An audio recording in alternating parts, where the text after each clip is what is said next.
जालन्यात मुसळधार पाऊस, गोदावरी नदीपात्रातील गावांची परिस्थिती काय? जालन्यात मुसळधार पावसाने हजेरी लावली आहे। सातत्याने पडणाऱ्या पावसामुळे ओढे, नाले, तलाव ओव्हरफ्लो झालेत। त्यामुळे शेतकऱ्यांच्या पिकाचं अतोनात नुकसान झालंय। कापूस, सोयाबीन, तूर आदी पिकांमध्ये गुडघाभर पाणी साचलंय। त्यामुळे शेतकरी आता चांगला चिंतेत सापडलाय। पिकांच्या नुकसानीची भरपाई करून देण्यात यावी, त्यामुळे प्रशासनाने तात्काळ पंचनामे करून देण्याची मागणी आता शेतकरी वर्गातून होते। मुसळधार झालेल्या पावसामुळे नाथसागर जलाशय पूर्णतः भरण्याच्या परिस्थितीत आहे।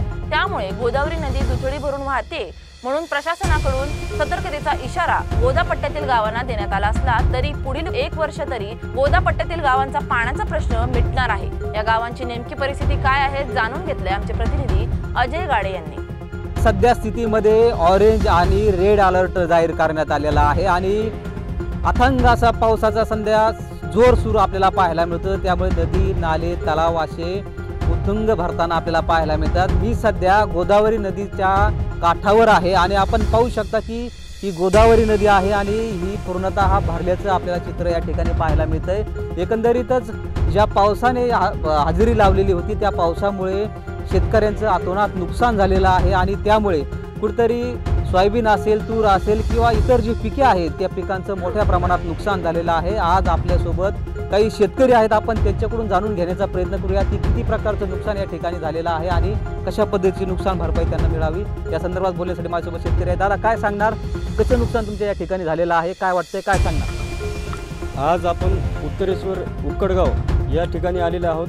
तुम्ही बघितलं असेल आता गावामध्ये येताना शेतामध्ये काय नुकसान झालेले आहे। रस्त्याने पाहिलं असेल, रस्त्यामध्ये जे शेतं आहेत त्या शेताने पाणी केलेलं आहे। तुरीमध्ये पाणी आहे, कापसात अक्षरशः कमरा इतकं पाणी केलेलं आहे, गुडघ्या इतकं पाणी आहे तुरीमध्ये, सोयाबीनमध्ये पाणी आहे आमच्या। आणि या नदी पात्रात पाहू शकता की याच्यावरून तुम्हाला अंदाज आला असेल की गावामध्ये किती पाऊस झालेला आहे। 6 दिवस झाले सततधार पाऊस चालू आहे आमच्या उक्कडगावमध्ये। तर तुम्ही शेतीचं जे नुकसान झालेलं आहे, तर माझी एवढीच विनंती आहे सरकारला की सरकारने आम्हाला शेतीची जी नुकसान भरपाई झाली ती करून द्यावी आम्हाला। धन्यवाद। नक्कीच दादा, काय सांगता येईल की कोणी प्रशासनाचं कोणी अधिकारी या ठिकाणी आलेलं होतं का? काय वाटतं, किती नुकसान आहे? प्रशासनाचं कोणीच अधिकारी आलेलं नाही आमच्याकडे आतापर्यंत। 50 ते 60% नुकसान झालेलं आहे सध्या आमचं आणि हा पाऊस जर आणखी 2 दिवस असाच राहिला तर 90 ते 100% आमचं नुकसान झाल्याशिवाय राहणार नाही। त्यामध्ये कोणत्या पिकांचं प्रामुख्याने नुकसान झालेलं आहे? सध्या स्थितीमध्ये काय परिस्थिती आहे? प्रामुख्याने सध्या सोयाबीन, कापूस आणि तूर ह्या पिकाचं सगळ्यात जास्त नुकसान झालेलं आहे आमचं। त्याच्यामध्ये तुरीला पिवळसरपणा आलेला आहे, कापसाचे बोंड गळत आहे, पाते गळत आहे आणि सोयाबीनमध्ये पाणी केलेलं आहे। सोयाबीन सगळी पिवळी पडली आहे आता। नक्कीच आपण पाहू शकता की सोयाबीन असेल, तूर असेल इत्यादी पिकांना खूप मोठा फटका या ठिकाणी बसलेला आहे आणि मोठ्या प्रमाणात त्या ठिकाणी शेतांमध्ये पाणी साचल्याचं आपल्याला पाहायला मिळतंय।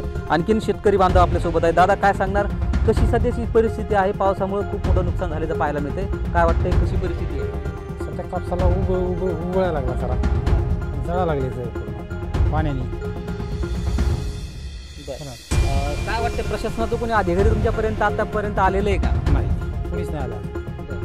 तर साधारणतः किती नुकसान झालेले आहे? पेरणीचे तरी पैसे तुम्हाला निघतील असं वाटतंय का? पेरणीचे पैसे निघू शकत। 2 बारा पेरणी करायला सुद्धा शेतकरी अडचणीत। तुम्हाला असं वाटतंय का दुबारा पेरणी करण्याची वेळ येईल म्हणून? 2 बारा पेरणी तर करावं लागतं। आणखीनही काही बांधव या ठिकाणी आहे। दादा, काय सांगणार, आपण गोदावरी पट्ट्याच्या ठिकाणी राहत आहात आणि खूप मोठं पाणी या ठिकाणी यावर्षी साचलेलं दिसतंय, काय वाटतंय, हे पाणी कितपत टिकू शकतं आणि शेतकऱ्यांना काही फायदा होऊ शकतो त्यामुळे? हे जे गोदावरीचं पाणी आहे ना, तर हे सध्या तुडुंब भरलेलं आहे आणि याचा जवळपास आम्हाला 1 वर्ष फायदा होतो। पाण्याबद्दल काही दुमत पाणी आणि या पाण्याच्या बागायतीमध्ये ऊस हे ते आमचे भरपूर पिकं चांगल्या पद्धतीने निघतात। पण जो पाऊस झालेला आहे अतोनात या 5-6 दिवसामध्ये सारखा सतत पाऊस चालू आहे आणि यामुळं कपास असेल, सोयाबीन असेल यांची जी मुळं आहेत पूर्णतः चढून गेलेली, तर आज ते उबळायला लागले। तर असं जर पुन्हा नंतर थोडाफार पाऊस राहिला तर म्हणजे 100% पूर्णच नुकसान होतं। आज 50% नुकसान आमचं निश्चितच आहे। तर शासनाने यावर आमची हात जोडून विनंती शासनाला की त्यांनी आमच्या या झालेल्या नुकसानीची भरपाई द्यावी ही त्यांना विनंती। दादा, काय सांगता येईल, या ठिकाणी आतापर्यंत प्रशासनाचे कोणी अधिकारी आलेले होते का? कारण की या ठिकाणी बहुतांश पिकांचं नुकसान झालेलं पाहायला मिळतं, काय वाटतं? नाही, आतापर्यंत कुठले काही कोणी म्हणजे आलेले नाही। साधारणतः नुकसान आपलं झालेलं वाटतं? 50% आहे सर, आज 50% आहे। आणखीन काही बांधव आहेत या ठिकाणी, त्यांचं मत आहे त्यांचं की 50%हून अधिक जे पिके आहेत ते पाण्याखाली गेलेले आहेत आणि त्यांचं अतोनात नुकसान झालेलं पाहायला मिळतं. दादा काय सांगणार, कशी सध्याची परिस्थिती आहे गावाची आपल्या? आपल्या गावाची परिस्थिती वैयक्तिक माझ्या शेतात पूर्ण गावकऱ्यांना पण माहिती आहे की माझं कमीत कमी 5 एकरचं पूर्ण नुकसान झालेलं आहे. 50% न म्हणता 90%च्या पुढं नुकसानीला गेलेलं आहे. तुम्हाला आज माझ्याकडे फोटो पण आहेत, ते फोटो पण टाकतो, तुम्हाला फोटो दाखवतो. पहा शेतामध्ये काय माझे याचे पिकाचे हाल आहेत. आणि कुठलाच प्रशासकीय अधिकारी एकही इथं न येता की आता तुमच्याच माध्यमातून जर त्यांच्यापर्यंत गेलं, जर काही भेटलं आम्हाला तर त्याच्यावर तुमची एक दखल घ्या तुमची एवढी, आणि आमचं सर्व शेतकऱ्यांचं काळजीपूर्वक काम करा. या ठिकाणी आता गोदावरी पट्टा आहे, खूप मोठं पाणी त्यात असलेलं दिसतंय. याचा कितपत फायदा होऊ शकतो तुम्हाला काय सांगता? आम्हाला आता हिवाळी भरणं, उन्हाळ भरण्यात पण थोडं पाण्याला आम्हाला थोडी टंचाई येतेच, कारण याच्यावर पंप लमोठे असल्याच्या ओघाने हे पाणी बी शेवटला आटोक्यात येतच.